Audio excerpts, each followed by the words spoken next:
Bienvenue dans notre journal Afrique. À la une de l'actualité, la RDC et le président Tshisekedi investi pour un second mandat. Il a prêté serment devant une vingtaine de chefs d'État et de représentants de délégations étrangères.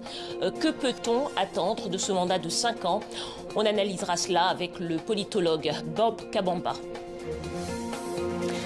Aux Comores, après l'annonce de la réélection du président Assoumani, le temps des contestations. Un candidat de l'opposition a déposé un recours devant la Cour suprême. Il demande tout simplement l'annulation du scrutin pour cause de fraude.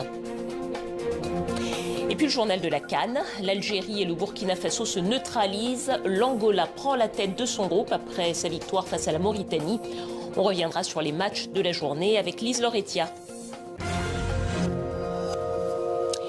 C'est donc devant près de 80 000 personnes qu'il a été investi. En RDC, Félix Tshisekedi a prêté serment pour un deuxième mandat au Stade des Martyrs à Kinshasa. Une cérémonie d'investiture qui a également été observée et regardée à l'est du pays où les attentes sont nombreuses. On écoute les détails avec Amani Alimassi, Dadi Songo Ozo et Lola Colomba. Des dizaines de milliers de supporters, une fanfare et même des chevaux. Dans l'immense stade des Martyrs de Kinshasa, plein à craquer, le président réélu Félix Tshisekedi a vu grand pour sa prestation de serment.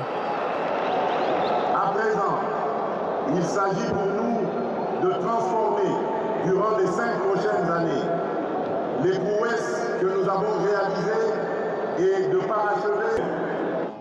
Une vingtaine de chefs d'État avaient fait le déplacement, dont les présidents sud-africains, kenyans et zimbabwéens. Mais loin des fastes de la capitale, à Beni, 2000 km plus à l'est, ces déplacés de guerre ont eux aussi suivi avec attention le discours d'investiture, avec plus ou moins de scepticisme. Le président est en train de dire qu'il va nous défendre pour qu'on soit en paix. Il voudrait que ça ne soit pas des mensonges, que cette fois ça soit la vérité. Nous avons besoin de la paix pour qu'on puisse rentrer chez nous. Dans l'est du pays qui compte plus de 5 millions de déplacés et où les affrontements entre l'armée et les groupes rebelles continuent de faire rage, la population voudrait d'abord être protégée. Nous avons peur du M23. Nous ne voulons plus que le président négocie avec le M23. On veut qu'il les combatte, qu'il les chasse.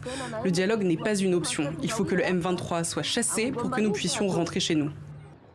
Depuis le mois de décembre, une nouvelle force composée de troupes d'Afrique australe est en cours de déploiement dans le Nord Kivu pour épauler l'armée congolaise. Le gouvernement compte sur elle pour défaire les rebelles dans cette province déchirée par les conflits depuis plus de 25 ans.